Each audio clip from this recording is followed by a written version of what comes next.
namin assisted side is minomotivate niya yung mga student na ganito, ganyan. Ganito yung gawin nyo.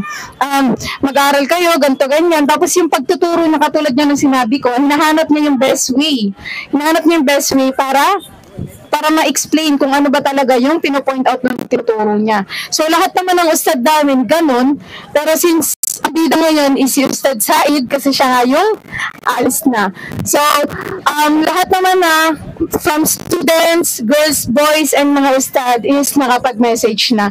So, before mag-Maghrib, may ibibigay tayo kay Ustad Said. Pero before yon, gusto muna sana nating marinig yung nararamdaman ni Ustad Said. Huwag mo muna niya.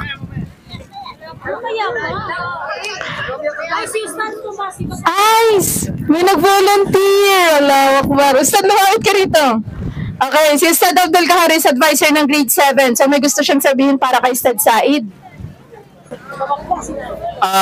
Actually, hindi ko alam kung ano ang i-advise ko kay Ustads. Kasi yung sitwasyon niya ngayon at yung sitwasyon na umalis ako, wala akong asawa. Si Ustads ay meron.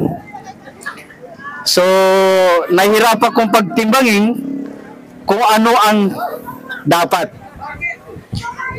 Pero siyempre kaya tayo nag-aaral sa labas ay gusto natin yung ilmu natin ay madadagdagan pa. So kay Ustads,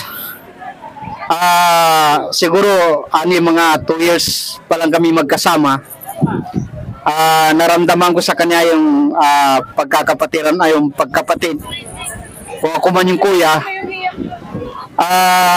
Wala akong masabi kundi ang lahat ng mga pinagsama namin, kung meron man pagkakaintindihan, ay yun ay sa kabila ng lalong nagpapatibay sa aming ukhuwa.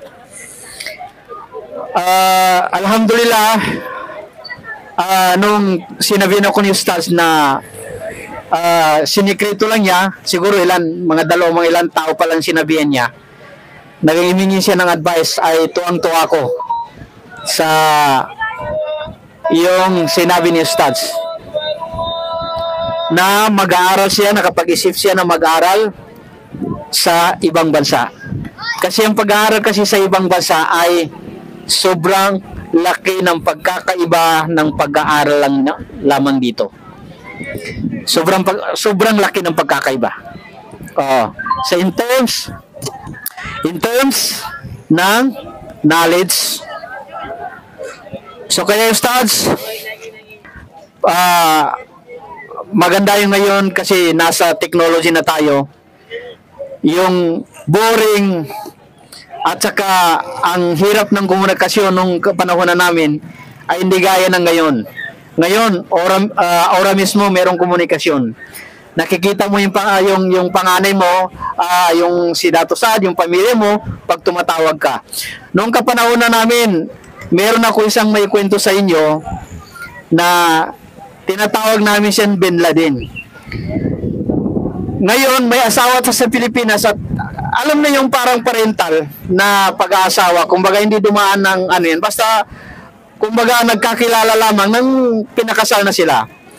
So, yung lalaki, sabi ng mga kasama namin, ay tinuturuan ng mga kasama namin. Sabi namin, sabihin mo na naman yung asawa ng I love you. So, sabi nung, hindi na kayang sabihin. Kasi sabi niya, ilang years na kaming magkasama ng asawa ko, never ko pang nasabi sa kanya ang salitang yan. Hindi niya pa nasabi. So, tinuturuan ng mga kasama namin kasi siyempre, pag nandun ka kasi, yung sitwasyon mo, yung status ng buhay mo kung may asawa ka wala, halos magkakapantay-pantay.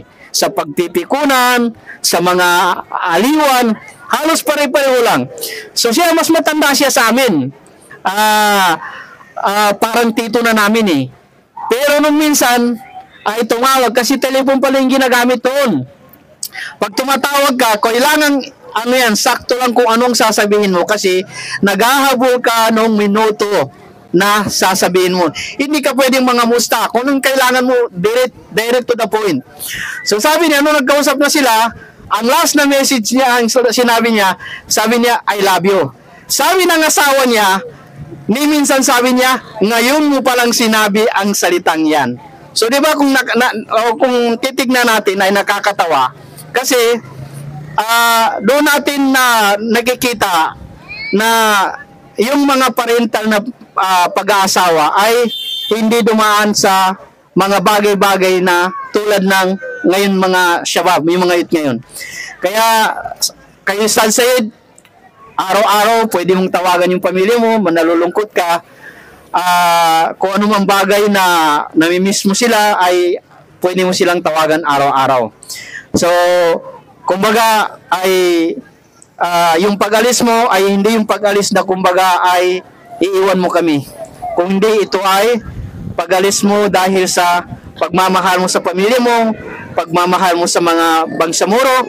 So, sabi nga ng kanta sa Maguindanao na upapanuka kubo na munot ako sa sambal. Kalido sa pangganat na labi sa pangganatan.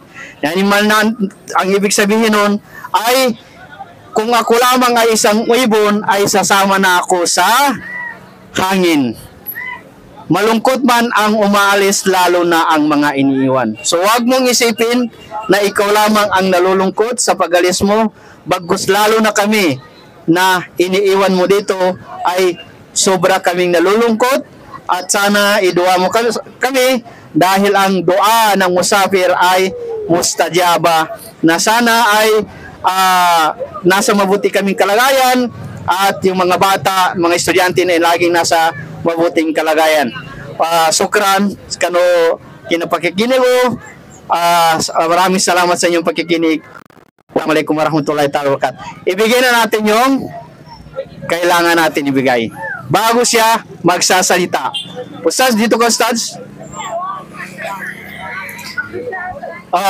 Bago tayo magsimula ng Maghrib. So, ito, Ustaz, ay mga envelope. Minto. Gabay ko muna kapag